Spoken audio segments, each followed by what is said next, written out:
All right, let's dive in. Today, we are heading way back to the ancient Silk Road.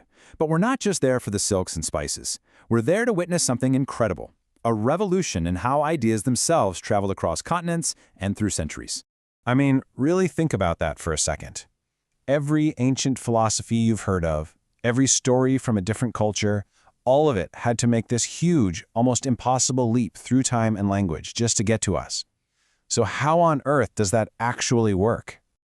Well, it turns out that for hundreds of years, there was this one remarkable group of people, right at the crossroads of the world, who didn't just have an answer to that question. No, they turned it into a high art form, an art form that would go on to shape entire empires.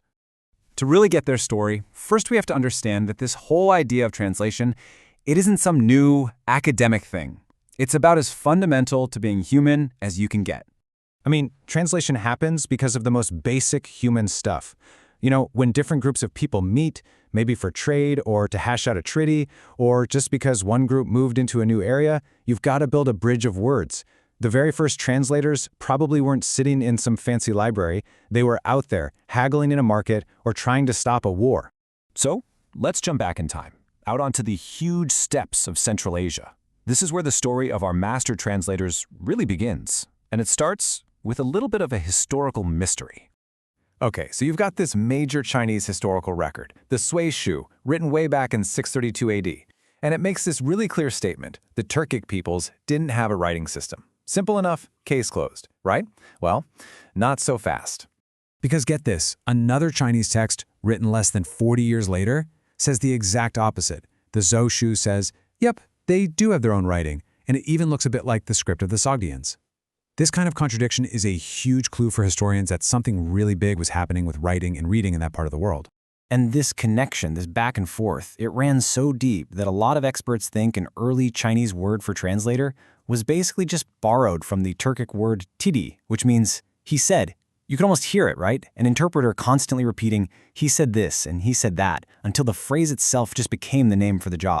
So all of this history of interpreting and language exchange, it totally set the stage for our main characters, the old Uyghurs. These are the people who took that tradition and just launched a full-blown intellectual revolution. And here's the real game changer.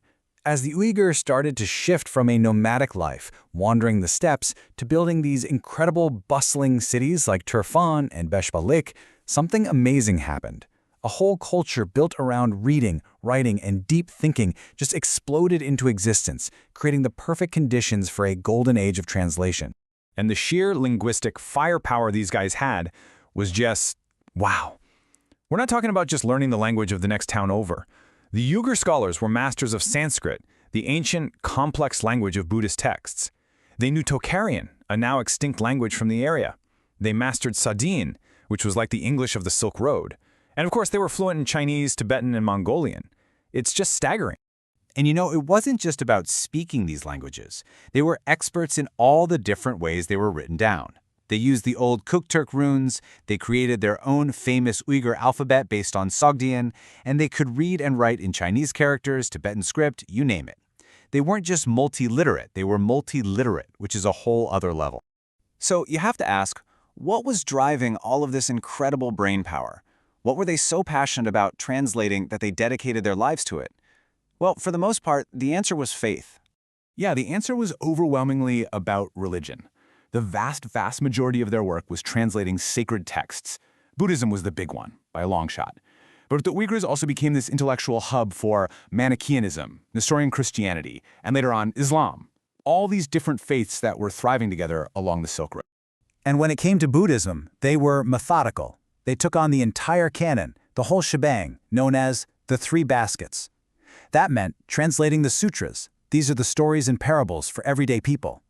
Then the Vinyas, which are the detailed rules for monks and nuns. And then the Abhidharmas, these incredibly dense, complex works of philosophy. Seriously, translating this stuff required a level of skill that was just off the charts. Okay, but this is where the story goes from impressive to absolutely mind-blowing. Because the Uyghurs didn't just move words from one language to another. They elevated the entire act of translation into a true art form. See, you can basically translate in two ways. You can do a literal, word-for-word translation. It's rigid, kind of like a photocopy. The goal is just to be faithful to the original words. Or you can do a free translation. That's where you try to capture the deeper spirit, the feeling, the meaning. You're trying to create a whole new piece of art in your own language. The early Uyghurs started out literal, but their greatest masters, they chose that second path. And the absolute rock star of this movement was a scholar from the city of Beshbalak named Shingo Sheli Tatung. This guy was a certified genius, fluent in Chinese, Sanskrit, Tocharian, and who knows what else. But his real gift wasn't just knowing all those words. It was knowing how to breathe new life into them. Just look at this famous example from a text he was translating, the Golden Light Sutra. He's at a part where a character performs a good deed, and the universe itself responds. The original Chinese text is super blunt about it. It just says, an earthquake occurred. That's it, 4 simple words. But Shinko Sheli Tatung, he didn't see that as just a fact. He saw it as this huge, cosmically important moment. So he took that flat little sentence and turned it into this beautiful, poetic passage describing how the earth itself trembled with joy, how flowers rained down from the sky, how all of nature was reacting to this amazing moral act. He didn't just translate, he recreated the feeling, the beauty, the meaning. It's absolutely brilliant. Now, you might think a tradition this special would just fade away, but it didn't. In fact, it became the intellectual foundation for the next great world empire. When Genghis Khan and the Mongols came storming across Asia, they were military geniuses, right?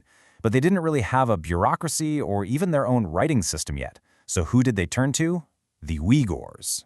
Uyghur scholars became the administrative backbone of the Mongol Empire.